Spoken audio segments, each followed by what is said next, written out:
So what you're watching in this video right now, you may not even be aware of, but much like when you watched television in the 80s or 90s, you didn't notice it then either. But if you look back at TV that you used to watch then, and when I say TV, I just really mean like any sort of video media, it had a certain tinge. Do you remember, like, in fact, even if you look back at like the moon landing stuff and all those videos from NASA, how they kind of have that that cyan tinge and that hue that you would see in, like, you know, news clips from the 90s. And at the time you didn't think anything of it. That's just what TV looked like. Maybe in the 80s you could identify what video in the 60s looked like. And of course we know that, you know, when we see a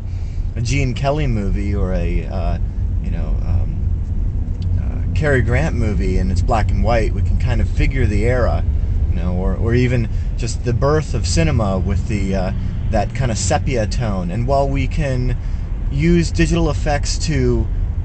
mimic those, in fact, they're kind of a basis of many nonlinear video editors. Those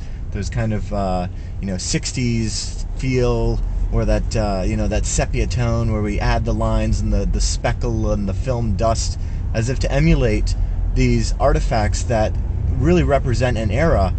I don't think many of us really think about what it is that defines the era of video that we're currently in. And having just moved from standard definition to high definition, and as we do more and more move to the web, and our content is digital, whether it's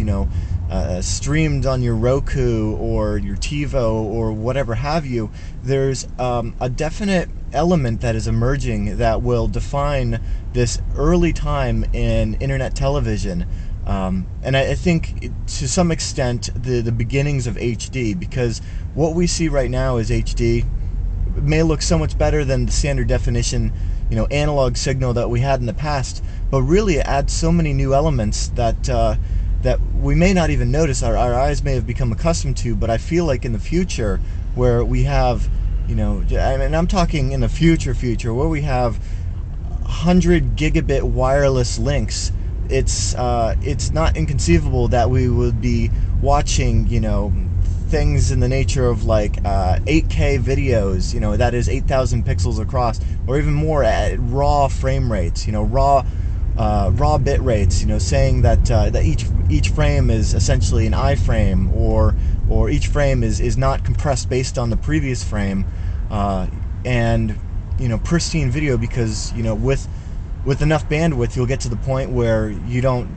need to compress, and there will be such an abundance of bandwidth, you'll have more than you know what to do with, that the quality just becomes that of its pickup from directly from the sensor of whatever the video recording device may have been. And I just think it's going to be really cool to look back at this time and see things like, well, for one, interlacing, which has been with us for way too long. But not even, moreover than interlacing though, I'm talking about the elements that you're seeing in this video right now, all of those little blocks, those pixels that have been blown up to 50 times their size to represent an area of black behind me that isn't quite black. We didn't see this in analog, but this macro blocking, I feel like, is definitely going to define this era of video. And it's kind of a shame, if you haven't actually noticed macro blocking before, because if I point it out to you, it's all you're ever going to see. But if you look at digital cable or digital satellite HD channels, they may be 720p resolution, but the bitrate is so low to these codecs trying to squeeze every last bit of information out of such a low bandwidth link, you end up with garbage around the edges. Your football game, your grass looks like a sea of pixels in mosaic. And I don't know, I feel like if the previous generations had just different hues, different tinges on their on those analog sources, then I think that the generation that we're currently going through right now will be defined by the macro blocking. And it's just kind of interesting to think about how we ignore it right now, and we kind of see past it, or the mind